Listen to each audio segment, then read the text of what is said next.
In today's video, Honorable Dr. Tom Lino talks about 1. A doctor-to-patient ratio is about one doctor to see about 17,000 to 18,000 patients, while the World Health Organization recommends one doctor per 1,000 patents. 2. The return of investment and using overseas healthcare treatment such as Manila, charging at an estimate rate of 50,000 kina for treatment and more topics discussed. Stay tuned and watch till the end. Thank you, Speaker. Mr. Speaker, let me also thank our good Minister, Honorable Kino Kafio, for bringing his bill, much-needed bill, to the floor of Parliament. Let me also acknowledge our people from the School of Medicine and Health Sciences who are here today. Mr. Speaker, human resources, the number one resource, natural resource any nation has. And trying to put in facilities and things to look after human resource should be the number one priority of any government, for that matter. Mr. Speaker, currently we have a human resource crisis, human resource crisis in the country. That's a fact we have to establish, number one. There's a human resource crisis in the country.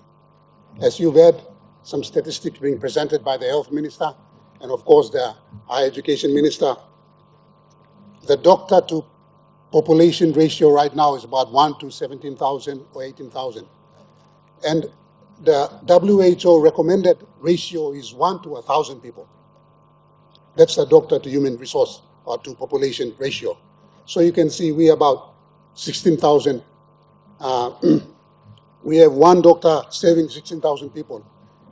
In actual fact, they should be saving 1,000 people. So that's why you see a lot of our hospitals congested, a lot of our patients being frustrated over the types of services being provided by our doctors. Mr. Speaker, that's one of the reasons why a lot of our doctors are actually leaving the medical profession. There's a brain drain happening as we speak. There's a lot of them who are actually going to other overseas countries, even to our smaller neighbor Pacific Island countries, because they're being paid good remuneration in those jurisdictions. Mr. Speaker, it is about time we establish a own university that sets its own agendas and looks after its own human resource. One of the biggest problems we have right now at our medical faculty is that a lot of experienced and professional doctors and professors have actually left the School of Health, Medicine and Health Sciences, simply because the remuneration package is not enough to maintain them. So a lot of our lecturers have actually left those schools and they're actually working in the public spaces now.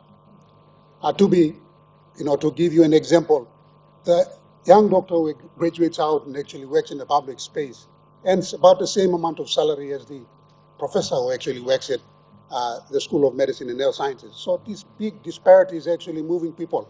There's like a local brain drain that's happening where doctors are actually moving from academic institutions to public spaces and even private spaces. And with this bill now, what will happen is that the new university will basically set its own agenda. So in terms of the remuneration packages they'll be setting out, they have the power now to do that on their own. Whilst they were under the University of Papua New Guinea, they never had that leverage to do that because they subscribe to the same bylaws. So, Mr. Speaker, I'd like to congratulate the Minister for bringing this bill. We have to address this. This is a crisis we are facing right now in the country. The other thing I want to point out is in terms of the economic returns. I'll just give you an example. So far, there's about 1,500 patients who have fronted at our intervention cardiology unit for stents, for angiograms, and all of that. And for you to get that same service in a cheaper sort of jurisdiction like in Manila, it will cost you a minimum of 50,000 kina. I used to do patient referrals for Enge provincial government when I was working as a doctor. And the minimum amount of money you need to attend one of those good facilities in Manila is about 50,000. So if you multiply 50,000 by 1,500, that's about 75 million kina. So we've so far spent about 30 million kina in establishing the cardiothoracic unit, and you can automatically see the return of investment. More than 300% already within a year or two. So In terms of economic returns, in terms of the return in investment in establishing this university, there's so much.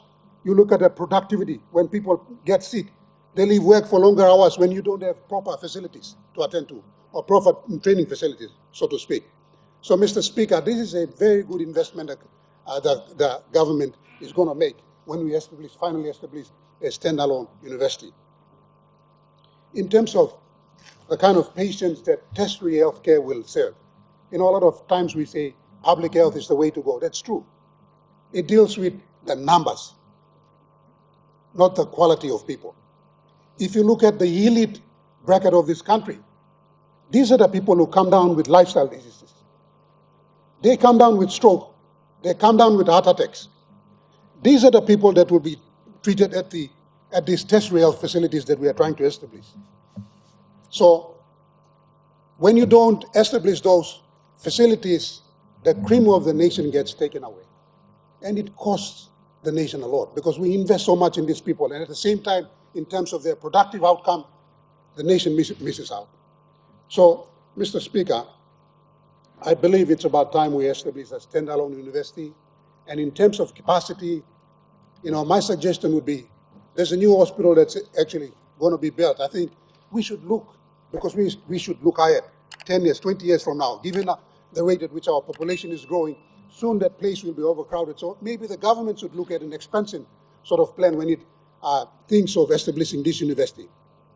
One of the things we did when I was minister was we were trying to bring out these satellite schools in all the big hospitals throughout the country, because the capacity right now in the short term, if you look at the short term, the capacity at the university right now is such that it can't take more students. So once we move those people who are doing third years, fourth years, and fifth years, those who are doing clinical medicine, once we start moving them to the bigger hospitals, we will free up space for those who come to do their clinical, basic medical science.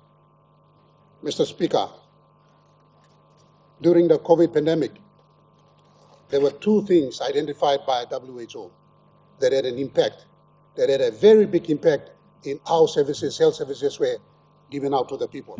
Those two things, number one, human resource. Number two, an ICT-based platform. Because right now, the world is actually short of doctors and nurses. Australian rural hospitals are actually prying on our medical resource, and they're taking them. So one thing they've realized is that even if you don't have the capacity or the numbers to go to the rural areas, an ICT-based platform can actually provide consultation services to the very remote areas in the country. And with that, I want to bring one dissenting view or one sort of frustration to the floor. Starlink is there to be gotten. We have nothing to hide, from the rest of the world. Mipla no karombla something or nuclear weapons or mipla hiding technology or something. Mipla poor country. Bring him Starlink come now and can provide him all services for rural area blo mipla. Why is the agencies, responsible for allowing such companies to come into our country, stifling the process? All seem to have some kind of conflict of interest. Legally company where you go back door and ask him or give him a little money. Yeah, this company is owned by the richest man in the world. Australia is doing that. You mean it put him all these rural areas so that our doctors in big hospitals and universities can provide these e-medicine services. Honorable Minister, point of order.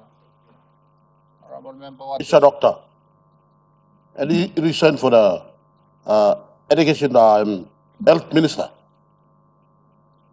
So my point of order is, you stop long, health minister, you resign. Now you're telling the people that we should do that, this and that.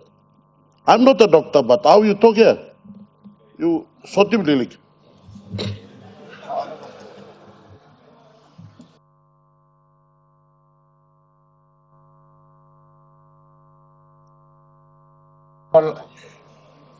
Honorable Member, your point of order is out of order when you have to make him Debate them. You can set up. No, you can make him debate. Minister. Thank you, Speaker. Brother Avlomi and Belado Semino support the time Simbu Governor and Dr. Gang. You'd like fighting Pigo Gamna straight. But when I was minister, my number one priority was human resource. You know, every time I give him updated report, Lomi long, NSC na Prime Minister long, progress we make him address him something. So, you know, I mean, of playing politics. You get some lab where you can play politics, but law medicine, where deal want them lifelong people, you should address it. So what will I talk to him? It's the Starlink program. Through you, Mr. Speaker, Prime Minister. Starlink program, you should start establishing now. Why you stop him, Starlink program, in the country? Plenty benefit was the Starlink program. Well, I have a system of Mibla district, I had no printing check. Mibla wait 2-3 months for printing because network problem. You see, those are the two recommendations WHO made during their first convention after COVID, stopped all other international travels. The first meeting they had after COVID, they identified two main impacting important resources that actually took part in, mitigating the COVID factor that we had. And number one is the number of human resource. Number two, ICT-based platform. Any nation who has an efficient ICT-based, services, health services, did really better during COVID time. So on time, Bisla, I just talk, thank you, long minister, we're bringing Bisla, Bill Camp, I'm able to support him. And I talk, thank you, the health minister, to the good work, you may continue. I think it's about time you may increase the number of health workforce because I'm crisis level now. Thank you.